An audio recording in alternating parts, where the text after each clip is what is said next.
Hello दोस्तों, आज हम लोग एडमिशन ऑफ पार्टनर का सेकंड सम सॉल्व करने वाले हैं। तो चलिए शुरू करते हैं। तो क्वेश्चन नंबर 2 लिख के दिया है कि मोक्ष and the RO share profit and losses in the ratio of 3:2। तो मोक्ष और आरओ नाम के दो पार्टनर्स हैं जिनका प्रॉफिट शेयरिंग रेशियो है 3:2 in partnership form, and their balance sheet on 31 March 2023 was is under.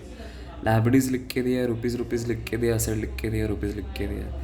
Liabilities का मतलब होता है क्रेडिट और असेट्स का मतलब होता है डेबिट। आपको याद रखना है, मतलब यहाँ पे उल्टा होता है। आमतौर पे एक डेबिट पहले आता है फिर क्रेडिट आता है, बट लाइबिलिटी में क्या रहता है कि मैंने क्रेडिट पे पैसा लिया है, उधार पे पैसा लिया, इसलिए वो क्रेडिट बन जाता है, और असेट्स खुद की जो भी चीज़ रही वो डेबिट। तो लेट्स स्टार्ट। तो कैसे पोस्टिंग करना है, कौन सा आइटम कहाँ पे जाएगा, तो उसको बताने के पहले मैं आप लोग ये याद रखो कि एडमिशन ऑफ पार्टनर के सम को सॉल्व करने के लिए टोटल आपको 5 घर बनाना है। सबसे पहला रिवैल्यूएशन अकाउंट, दूसरा पार्टनर्स कैपिटल अकाउंट, तीसरा बैलेंस शीट स्टेटमेंट, चौथा आपको गुडविल अकाउंट बनाना पड़ेगा, एंड पांचवा आपको कैश बैंक अकाउंट बनाना पड़ेगा।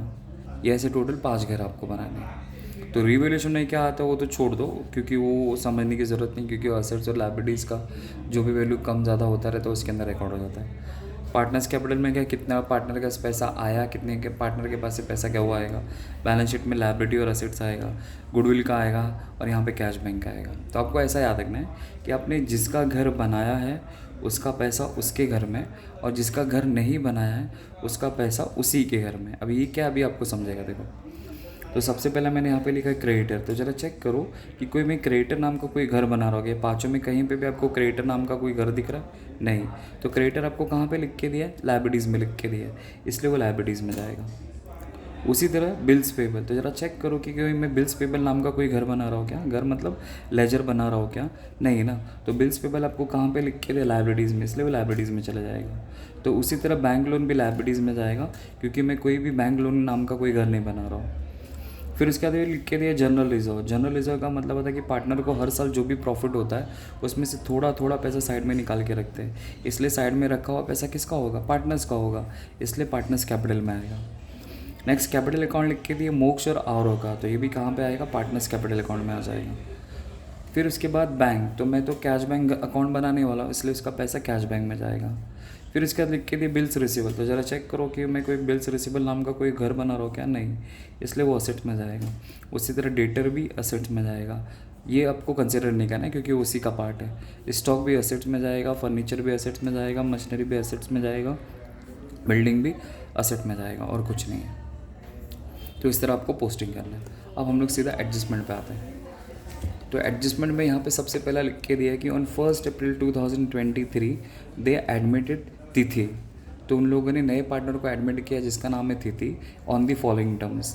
तो पहला हमें एडजस्टमेंट लिख के दिया है half share in profit in future, मतलब फ्यूचर में इसको आधा हिस्सा चाहिए, जिस वजह से तिथि should bring ₹60,000 for capital. Okay, 60,000 का वो कैपिटल लेके आ रही है, and 30,000 for a goodwill in cash, and 30,000 rupees का गुडविल लेके आ रही है।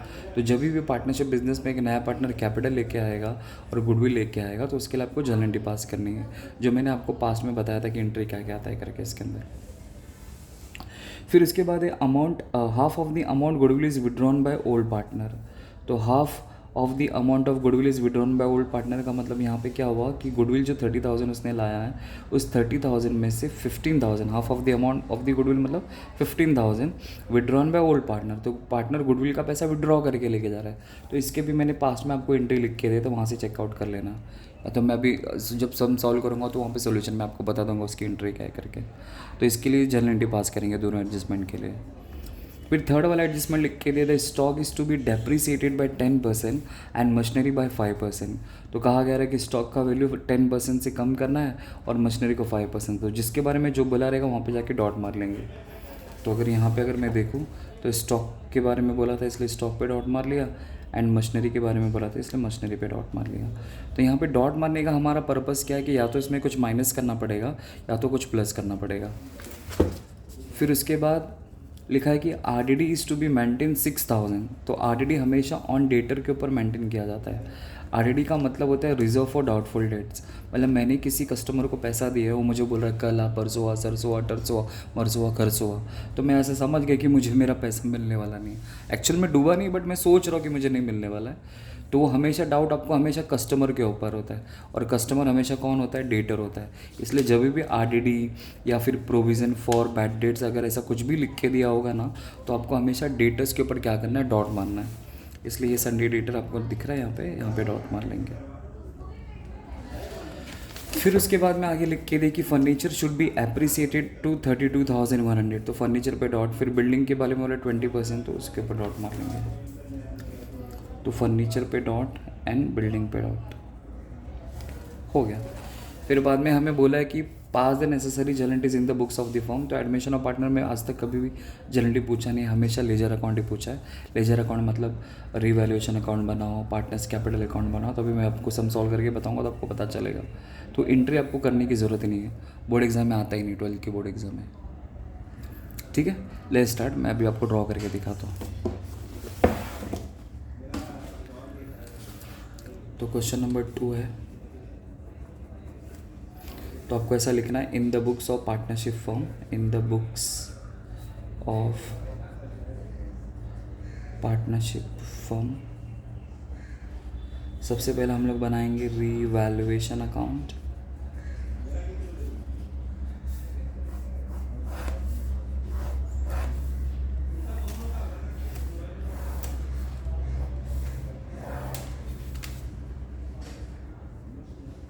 पर्टिकुलर्स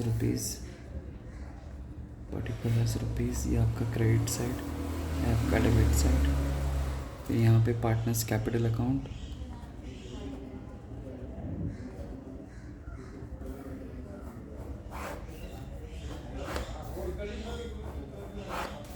पर्टिकुलर्स, 3 पार्टनर्स का नाम आता है एडमिशन में, इसलिए 3 कॉलम।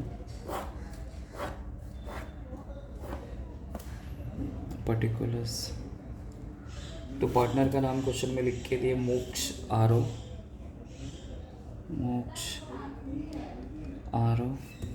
एंड तिथि। तो पर्टिकुलर्स मोक्ष आरो एंड तिथि। राइटिंग समझ के ले लेना, मैं जो बोल रहा हूँ उसके बेसिस पे आप समझ जाओगे। ऐसा पहला मोक्ष है, आरो है, तिथि है, ऐसा। ठीक है, फिर इसके अंदर नेक्स्ट अकाउंट फुल पेज के लिए ड्रॉ किया जाएगा, बैलेंस शीट स्टेटमेंट। तो balance sheet statement as on, नया पार्टनर एडमिट हो रहा है 1 अप्रैल को, तो उस तारीख आएगा 1 अप्रैल 2023।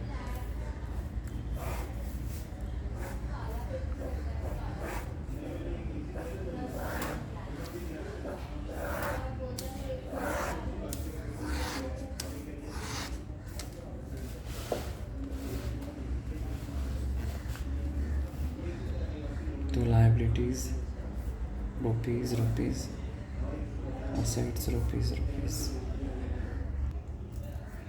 फिर नेक्स्ट आएगा कैश बैंक अकाउंट।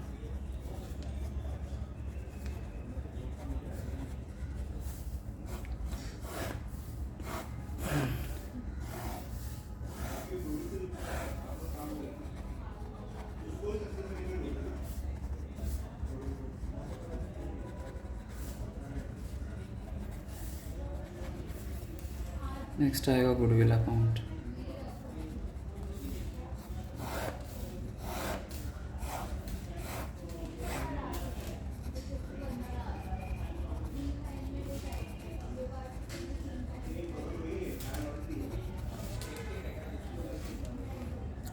और फिर यहाँ पे हम लोग नेक्स्ट पेज पे अपना वर्किंग नोट बनाएंगे।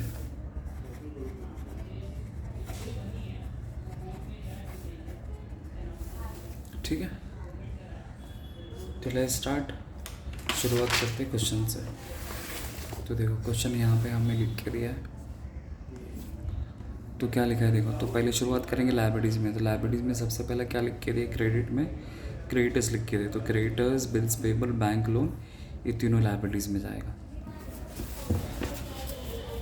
तो ये मैंने लाइबिलिटीज़ यहाँ पे बनाया है। यहाँ पे आपको पहले कैपिटल अकाउंट टॉप पे लिखना होता है, और फिर तीनों पार्टनर्स का नाम लिख के छोड़ देने का। फिर बाद में आपको जो लिखना है वो लिखो। तो पहला है मोक्ष, फिर है आरव, फिर है तिथि, नाम लिख के छोड़ दिया। फिर उसके बाद जो लिख के दिया रहे वो आपको लिखना है।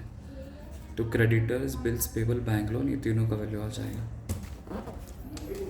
तो उसके नीचे मैं लिख दूंगा क्रेडिटर्स। तो क्रेडिटर के बाद डॉट नहीं, इसलिए सीधा बाहर जाएगा 75,000।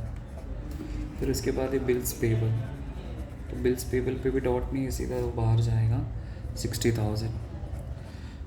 फिर इसके बाद है बैंक लोन, तो बैंक लोन पे भी डॉट नहीं है, तो सीधा 96,000 बाहर जाएगा। हो गया। फिर उसके बाद अगर देखेंगे तो मैंने तीनों का नाम तो वैल्यू लिख दिया है। देखो क्रेडिटर का वैल्यू 75 था, 75 लिख दिया। बिल्स पेबल 60 था, 60 लिख दिया। बैंक लोन दिया। उसके बाद जनरल रिजर्व होते हैं, तो जनरल रिजर्व पार्टनर्स कैपिटल में आएगा, तो पार्टनर्स कैपिटल में जाऊंगा मैं। बट सवाल ये उठता है कि पार्टनर्स कैपिटल के डेबिट में आएगा कि क्रेडिट में आएगा। तो आपको याद रखना है कि जनरल रिजर्व आपको लायबिलिटीज़ में लिख के दी, और लायबिलिटीज़ का मतलब क्या होता है, क्रेडिट। इसलिए जो भी आइटम यहाँ पे लिख के दिया रहे तो हमेशा क्रेडिट में जाएगा, तो इसलिए पार्टनर्स कैपिटल की क्रेडिट में जाएगा। तो देखो मैंने यहाँ पे पार्टनर्स कैपिटल अकाउंट बनाया, तो उसकी क्रेडिट में जाके आपको रिकॉर्ड करने का। तो ये डेबिट साइड, ये क्रेडिट साइड। तो बट कैसा कि इसमें रूल है कि पहले पार्टनर्स का कैपिटल टॉप पे आएगा, तो मैं पहले नाम लिख के रख देता हूँ बाय बैलेंस BD। मतलब हमेशा उनके पार्टनर्स का जब भी कैपिटल अकाउंट लिखेंगे तो हमेशा स्वागत BD से करेंगे, इसलिए बाय बैलेंस BD करके हम लोग यहाँ पे रिकॉर्ड करेंगे। तो उसके बाद मैं यहाँ पे लिखता हूँ bye general reserve. General reserve, तो जनरल रिजर्व आपको कितना लिख के दिया, 15,000। जनरल रिजर्व हमें 15,000 लिख के दिया, देख लीजिए। जनरल रिजर्व आपको 15,000 लिख के दिया है। तो अब 50,000 को उनके रेशो के हिसाब से बांटेंगे 3:2 के हिसाब से, वो भी सिर्फ 2 पार्टनर में, क्योंकि नया पार्टनर तो जस्ट डले तो उसको कुछ नहीं मिलेगा, सिर्फ इनको मिलेगा। Thank you. तो मैं यहाँ पे इसका आपको वर्किंग नोट करके दिखाता हूँ। तो देखो आपको रेशो लिख के दिया है 3:2, तो 3 और 2 कितना होता है, 5, तो 3/5, 2/5 बस। तो मुझे जनरल रिजर्व लिख के दिया है 15,000। अब इसको क्या करूँगा, 15,000 इंटू 3/5, तो पहला वाला आंसर आ जाएगा।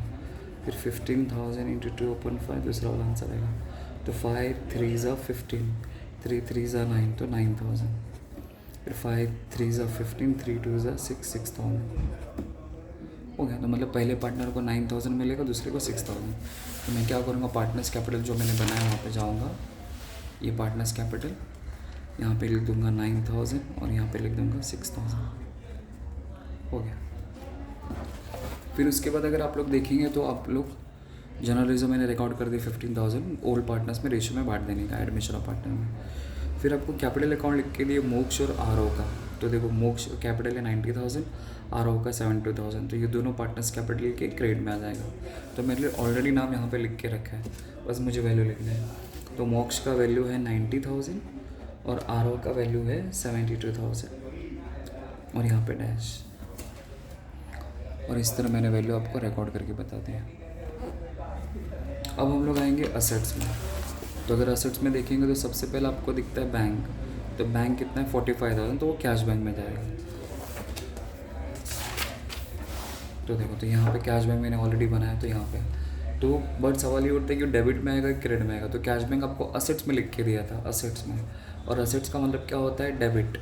तो असेट में जो भी चीज़ लिख के दे रही है वो हमेशा आपको डेबिट में लिखने का, इसलिए कैश बैंक के डेबिट में आएगा टू बैलेंस BD। मतलब जब भी उनके घर में हम लोग जाएंगे तो हमेशा स्वागत BD से करेंगे, इसलिए 45,000 हो गया। फिर उसके बाद अगर आप लोग देखेंगे तो ये तो बैंक मैंने रिकॉर्ड कर दिया 45,000। फिर उसके बाद डेटर, स्टॉक, ये सब सारे के सारे असेट्स में जाएंगे। तो जिस पे मैंने डॉट मारा है वो इनर कॉलम में आएगा और एक से दो जगह छोड़ देना अपन को। तो मैं यहाँ पे लिख देता हूँ नाम उनका जो भी नाम है। तो सबसे पहला है बिल्स रिसीवेबल, तो बिल्स रिसीवेबल है 22,800। फिर उसके बाद में है डेटर्स, तो डेटर का वैल्यू ना आपको याद रखना है एडमिशन ऑफ पार्टनर में, कि एडमिशन ऑफ पार्टनर का जब भी सम रहेगी तो डेटर का आपको हमेशा ग्रॉस वैल्यू रिकॉर्ड करना, नॉट अ नेट वैल्यू। ये वैल्यू रिकॉर्ड, अगर ये वैल्यू रिकॉर्ड कर देंगे तो आपका आंसर गलत हो जाएगा।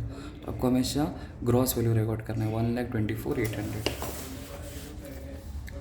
1,24,800। फिर उसके बाद है स्टॉक, फिर स्टॉक के ऊपर भी डॉट है, हाँ है, तो उसके ऊपर भी इनर कॉलम में आएगा, 2 जगह छोड़ना। फिर उसके बाद आएगा फर्नीचर। अब देखेंगे तो फर्नीचर पे भी डॉट है, इसलिए वो भी अंदर आएगा 28,200। फिर उसके बाद है मशीनरी। अब देखेंगे तो मशीनरी पे भी डॉट है, इसलिए 30,000 इनर में आ जाएगा। फिर इसके बाद है बिल्डिंग, तो उस पर भी डॉट है, तो इसलिए वो भी आ जाएगा 90,000 इनर कॉलम में। तो 1 से 2 जगह आपको सबके लिए छोड़नी है। आई होप आपको समझा रहेगा। तो इस तरह मैंने बैलेंस शीट को पोस्ट कर दिया। अब एक एक करके एडजस्टमेंट पढ़ते हैं। तो देखिए, तो पहला हमें एडजस्टमेंट क्या लिख के दिया कि 1 अप्रैल 2013 को तिथि आई, तो लिखा है कि तिथि ने 60,000 का कैपिटल लाया और 30,000 का कैश लिया। ये जो रेशियो लिखा है कुछ नहीं, वो जस्ट इन्फॉर्मेशन लिख के दिया है, आपको उसके ऊपर काम नहीं करना, सिर्फ ये मेन देखना है। 60,000 का कैपिटल आया और 30,000 का गुडविल आया, बस कैपिटल वाली एंट्री पास करनी, गुडविल वाली एंट्री। तो मैं यहाँ पे आपको लिख के देखा था, या फिर मेरे पास्ट रिकॉर्डेड लेक्चर में देख लेना, आपको यहाँ पे ये वीडियो मिल जाएगा। तो देखो, तो पहला उसने कैपिटल आया, तो कैपिटल वाली फर्स्ट एंट्री हम लोग पास करेंगे। तो कैपिटल की एंट्री क्या है? Cash bank. बिजनेस में पैसा आ रहा है, आपको ऐसा सोचना है, इसलिए cash bank account debit to new partners capital account. तो न्यू पार्टनर का नाम क्या है? तिथि, इसलिए तिथि कैपिटल अकाउंट आएगा। तो उसने कितना कैपिटल लाया? 60,000, तो यहाँ पे 60,000 हो गया। फिर उसने गुडविल लाया, तो गुडविल वाली एंट्री। तो गुडविल वाले में कैसा मालूम है कि राइट 1 गेट 1 फ्री है, मतलब एक लिखा तो दूसरा आपको कंपलसरी लिखना पड़ेगा। अगर आपने नहीं लिखा तो आपका आंसर टैली नहीं होगा ऐसा। इसलिए वो पैसा लाएगा, इसलिए आएगा cash bank account debit to goodwill account. Business में गुडविल आएगा, गुडविल अकाउंट। तो उसने गुडविल कितना लाया? 30,000, तो यहाँ पे 30,000। फिर इसमें कैसा है? Right 1 get 1 free. फिर उसके बाद एंट्री आती है goodwill account debit to old partners. तो ओल्ड पार्टनर्स का नाम आएगा, मतलब दोनों का नाम आएगा। तो पहले पार्टनर का नाम है मोक्ष, इसलिए मोक्ष कैपिटल अकाउंट डेबिट।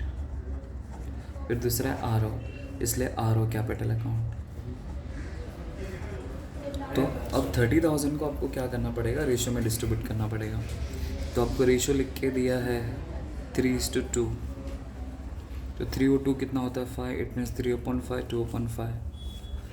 तो क्या उसने गुडविल आया 30,000, तो 30,000 इंटू 3/5 करेंगे फर्स्ट। तो 5 6 30, 6 3 18 आ जाएगा। फिर इसके बाद नेक्स्ट है 30,000 इंटू 2/5, 5 6 30, 6 2 12, तो 12,000 आ जाएगा। 18,000 12,000, तो अब ये एंट्री में यहाँ पे लिख दूंगा। तो यहाँ पे 18,000 आ जाएगा और यहाँ पे 12,000 आ जाएगा। हो गया फर्स्ट एंट्री का मेन एंट्री। पहले उसने कैपिटल आया तो कैपिटल वाली एंट्री, गुडविल आया तो गुडविल वाली एंट्री। लेकिन गुडविल में आपको याद रखना है कि जब एक पार्टनरशिप बिजनेस में एक नया पार्टनर आता है तो उसे गुडविल लाना पड़ता है। तो गुडविल लाया, उसकी एंट्री पास किया, फिर उस गुडविल के पैसे को ओल्ड पार्टनर्स आपस में डिस्ट्रीब्यूट करते, मैंने उसकी एंट्री यहाँ पे लिखा है। तो पास लेक्चर में देख लेना एंट्री, मैं आपको समझाऊँ, वहाँ पे चेकआउट करेंगे, आपको पता चल जाएगा। ठीक है। नाउ मैं क्या करूँगा, इसका लेजर पोस्टिंग करूँगा। तो लेजर पोस्टिंग भी बहुत ईजी है, कुछ ज़्यादा हार्ड नहीं है।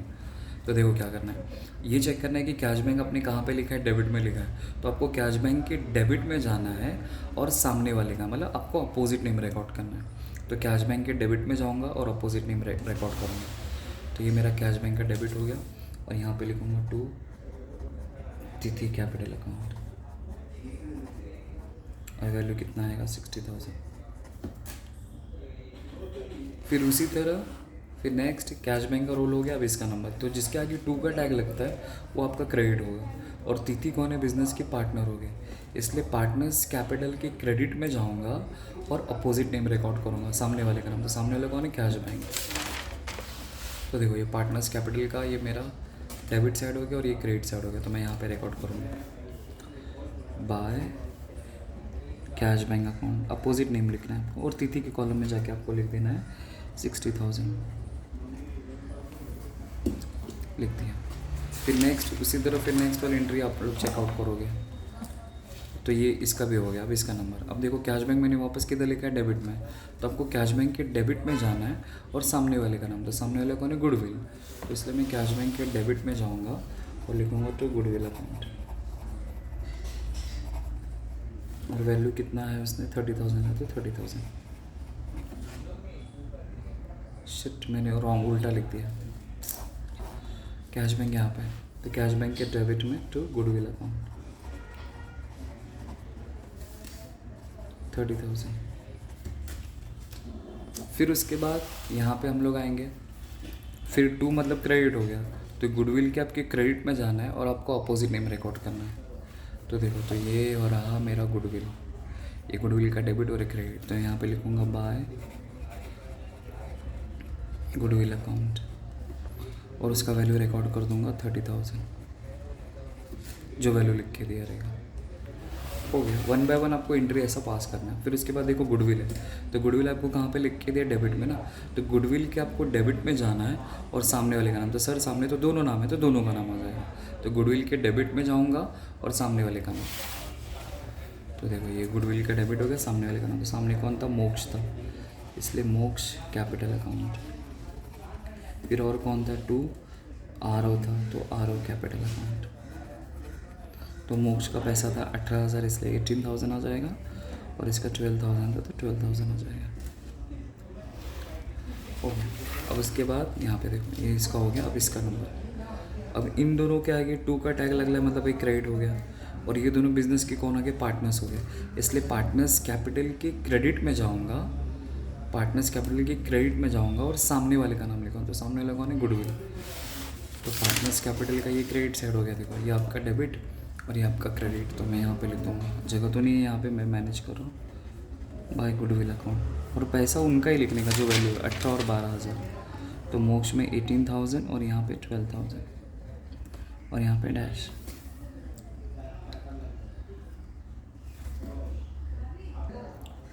तो इतना आपको समझा रहेगा, ठीक है। अब हम लोग जाते हैं, मूव ऑन करते हैं नेक्स्ट एडजस्टमेंट। अब देखो नेक्स्ट एडजस्टमेंट क्या लिख के दिया आपको, सेकंड वाला, तो बोला half of the amount, okay, half of the amount of goodwill, goodwill का आपको हाफ अमाउंट लेना है, विड्रॉन बाय ओल्ड पार्टनर, उसका आधा पैसा गुडविल विड्रॉ करके ले, मतलब पार्टनर विड्रॉ करके लेकर रहा है, तो गुडविल विड्रॉन वाली एंट्री आपको पास करना है। तो गुडविल विड्रॉन वाली मैंने एंट्री लिख के दी होगी आपको पास्ट वीडियोज़ में, तो इसकी एंट्री, पार्टनर लोग पैसा विड्रॉ करेंगे तो पार्टनर्स लोग पार्टनर्स के अकाउंट में से पैसा डेबिट होगा, इसलिए old partners capital account debit, तो ओल्ड पार्टनर्स में दोनों का नाम आएगा।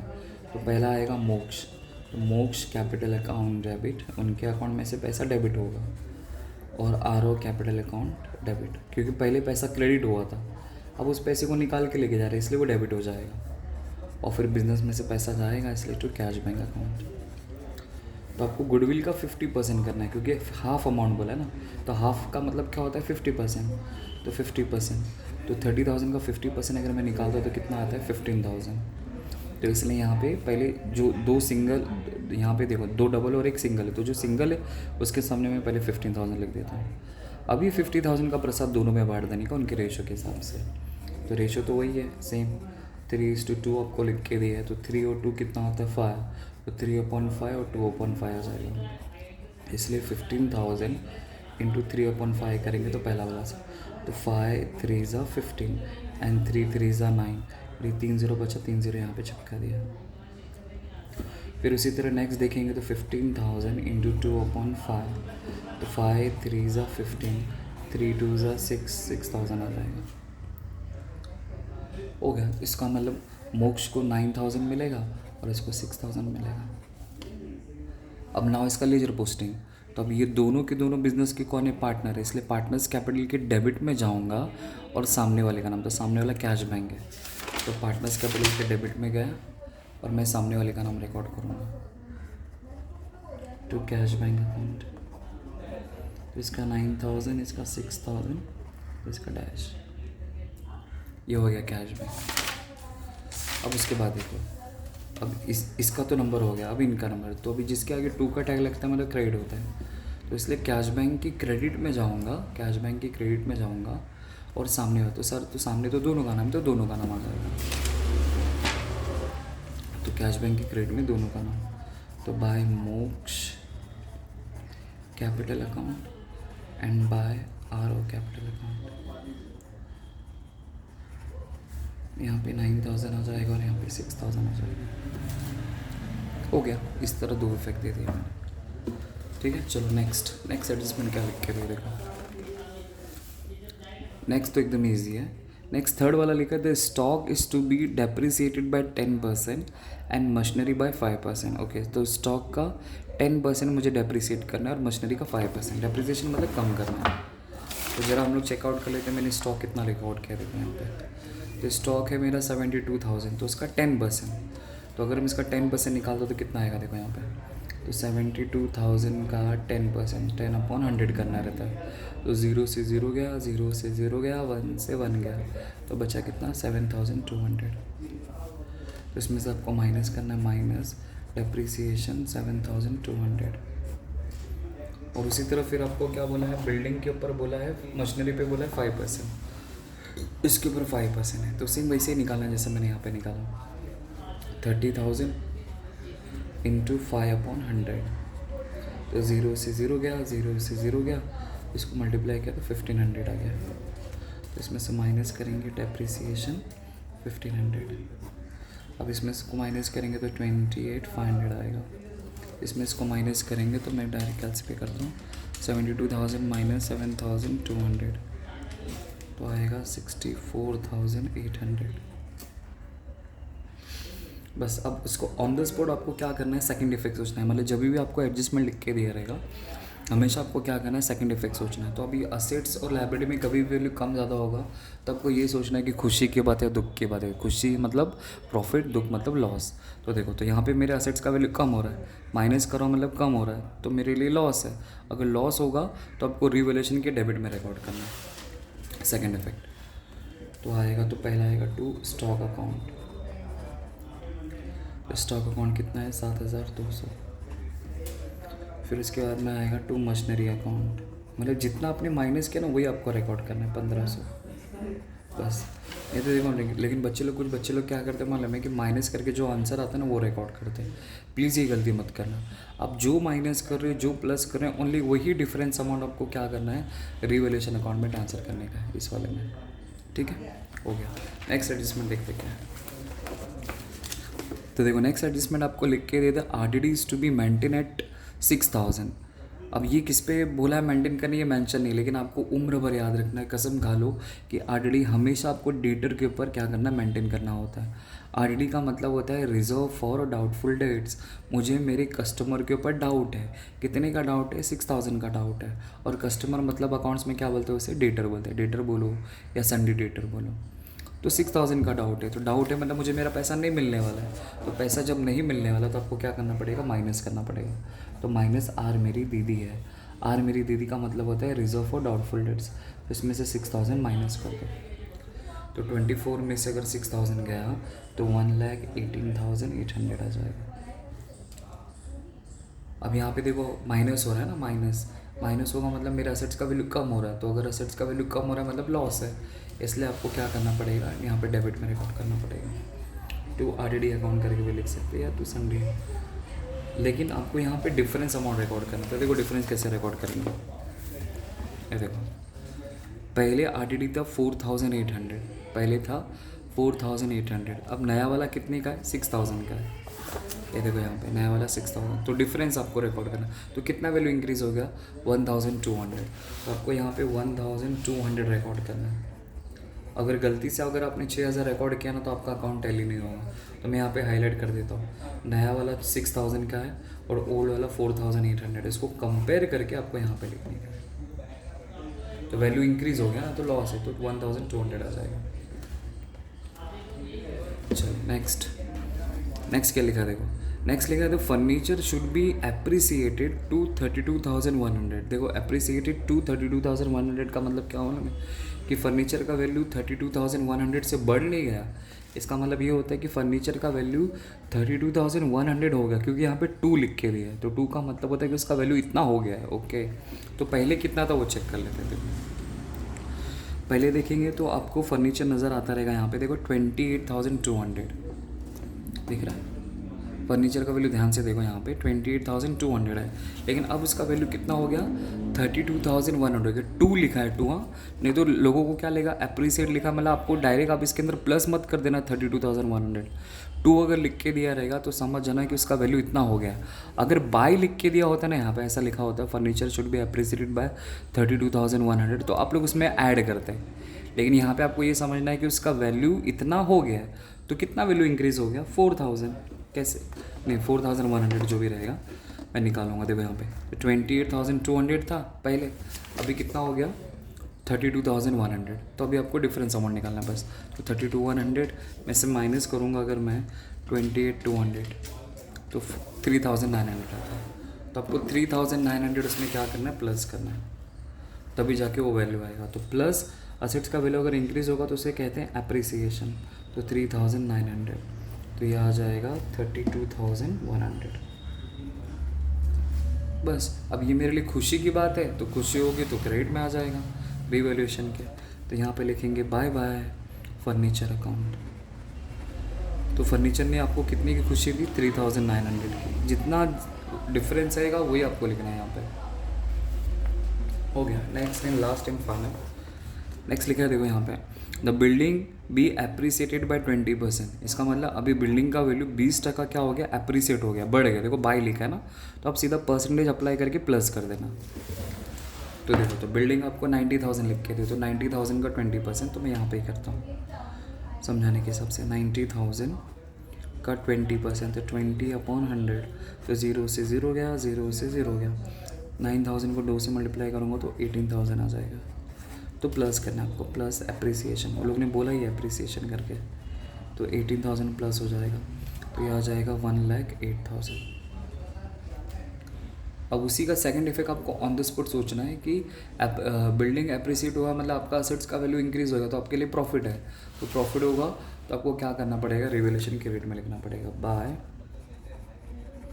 बिल्डिंग अकाउंट 18,000 हो गया, और कुछ नहीं।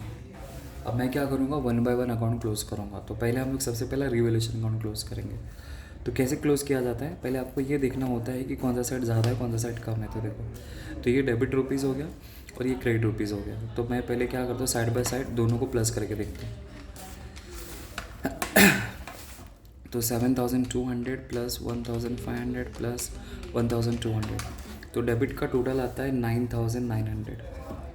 अब आपको क्रेडिट का टोटल दिखाता हूँ, तो 18,000 प्लस 3,900, तो क्रेडिट का टोटल आता है 21,900। तो आपको क्या करना है कि जो साइड ज़्यादा होगा आपको उसको दोनों तरफ लिखना है, तो क्रेडिट साइड ज़्यादा हो गया, यहाँ पे 21,900 यहाँ पे लिख दूंगा और 21,900 यहाँ पे लिख दूंगा। अब मुझे पता लगाना है कि यहाँ पे कितने अमाउंट का डिफरेंस है, मतलब कितने अमाउंट का गैप है, तो आपको क्या करना पड़ेगा इसमें से ये सबको प्लस करके माइनस कर देने का। तो मैंने ऑलरेडी इन तीनों को प्लस किया है, उसका आंसर है 9,900। तो मैं क्या करूँगा उसमें से माइनस करूँगा 9,900, तो मेरा आंसर आएगा 12,000। तो जो डेबिट में डिफरेंस आएगा उसके सामने आपको लिखना है to profit and loss account, profit and loss account. अगर वही डिफरेंस अगर यहाँ पे भी आता तो फिर मैं यहाँ पे लिखता by profit and loss account, फिर यहाँ पे लिखता। अब क्या करना है आपको नेक्स्ट अकाउंट में ट्रांसफर करना है, तो अभी इधर डेबिट में डिफरेंस आया तो यहाँ पे क्रेडिट में आएगा, तो देखो मेरे पे यहाँ पे जगह छोड़ा तो मैं यहाँ पे लिखता हूँ, तो बाय P&L अकाउंट। आप कहाँ पे भी लिख सकते हैं, मतलब ऊपर नीचे किधर भी। अभी 12,000, अब 12,000 को भी आपको रेशो में बांटना पड़ेगा दोनों को, क्योंकि नए पार्टनर को कुछ नहीं मिलेगा, क्योंकि नया पार्टनर जस्ट अभी आया है। ये जितना भी मतलब जितना भी यहाँ पे वैल्यू सब जो कुछ भी लिख के दिया वो सब ओल्ड पार्टनर्स का, इसलिए सब कुछ ओल्ड पार्टनर्स को बिलोंग करेगा, तो इसलिए 12,000 को आपको ओल्ड रेशो में बांटना पड़ेगा, तो वापस वही कैलकुलेशन करना पड़ेगा आपको। तो प्रॉफिट एंड लॉस आया है आपका, प्रॉफिट एंड लॉस अकाउंट में डिफरेंस आया है आपका 12,000। अब 12,000 को आपको क्या करना है डिस्ट्रीब्यूट करना है रेशो के हिसाब से, और आपको रेशो लिख के दिया है 3:2, 3:2। अब 3:2 लिख के दिए, तो अब इसको सॉल्व कैसे करें, तो 3 और 2 कितना होता है 5, इट मीन्स 3/5 2/5 हो जाएगा, बराबर ना। बस अब इसको सॉल्व करना है, तो क्या करूँगा 12,000 इंटू 3/5 करूँगा तो फर्स्ट वाला आंसर आ जाएगा, फिर बाद में 12,000 इंटू 2/5 करूँगा तो सेकेंड वाला आंसर आ जाएगा। तो 5 2 ज़ा 10, तो 12 में से मैं 10 खा गया तो बचा कितना 2। अब वो 2 मैं यहाँ पे लिख देता हूँ, तो अब ये 20 हो गया। तो 5 4 ज़ा 20, अब 2 0 बचा तो 2 0, तो ये 2400 हो गया।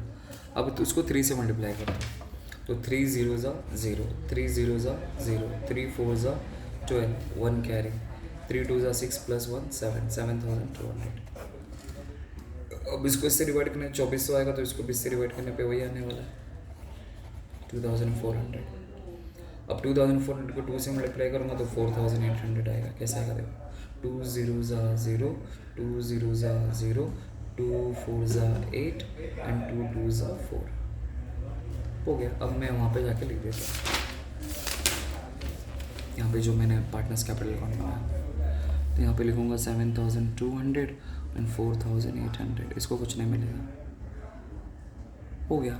अब मैं क्या करूँगा बारी से, अब मैं पार्टनर्स कैपिटल अकाउंट खोलूँगा। तो ये देखो, ये मोक्ष का डेबिट साइड हो गया, ये मोक्ष का क्रेडिट साइड हो गया।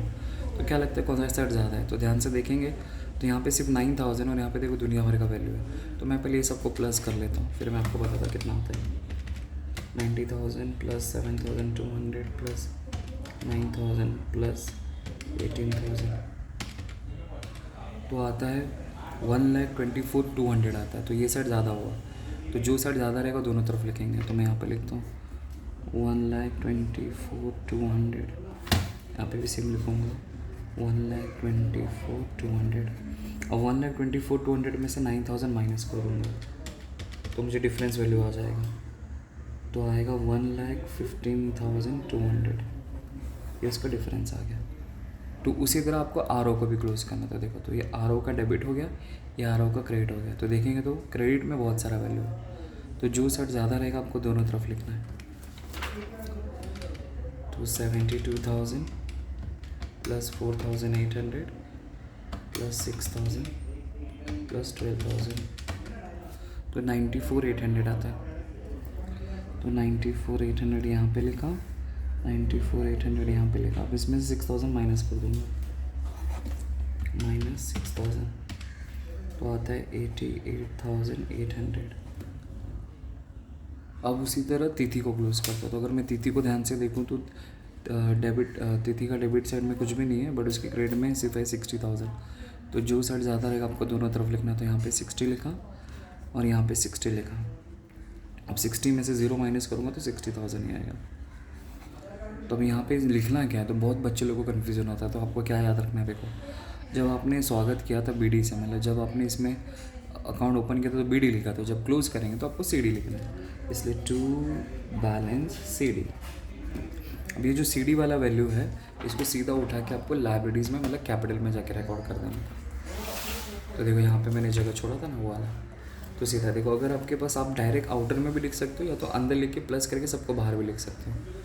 तो चलो ठीक है, तो मैं अंदर लिख के फिर बाहर लेता हूँ। तो 1,15,200 मोक्ष का आया, इसका 88,800 आया और इसका 60,000 आया। अब तीनों को प्लस करके बाहर, बट आपको तो कैलसी अलाउ नहीं होगा, बट मैं यहाँ पे यूज़ कर रहा हूँ टाइम बचाने के लिए। 1,15,200, तो टोटल आता है 2,64,000। अब इसको क्लोज़ नहीं करना है, पहले पीछे आपने तो जो छोटू घर बनाना, पहले इसको क्लोज़ करना है।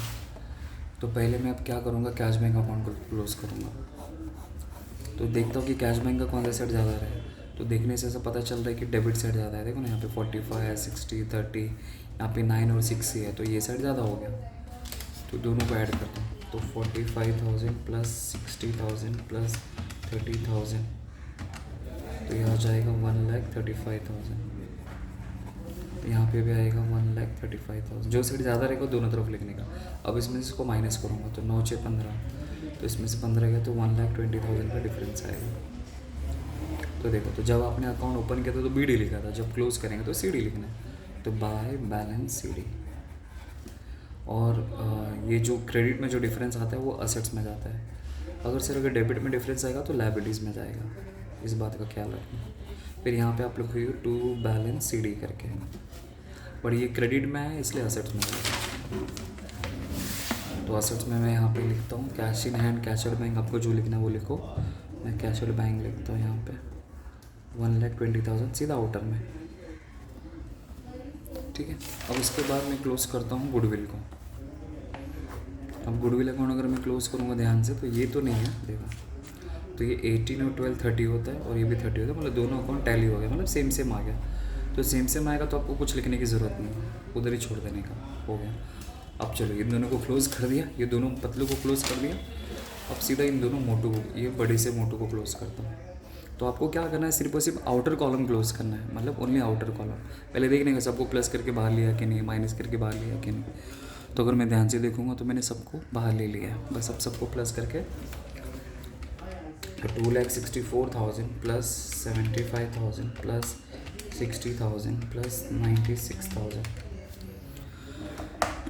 तो ये आता है 4,95,000। अब ये भी सेम वही आना चाहिए, तो 22,800 plus 1,18,800 plus 64,800 plus 32,100 plus 28,500 plus 1,08,000 plus 1,20,000, 4,95,000। तो दोनों टोटल सेम आ गया और इस तरह आपका अकाउंट टैली हो गया। बस, तो इस तरह एडमिशन ऑफ पार्टनर की प्रॉब्लम को सॉल्व किया जा सकता है। अगर आपको टैली करने में बहुत दिक्कत हो रही है, कैलकुलेशन करने में, तो जितने भी मार्क्स का सम होगा उसमें से समझो कि 2 मार्क्स आपका जाएगा, बाकी पूरा मार्क्स आपको मिलेगा। ठीक है, थैंक यू।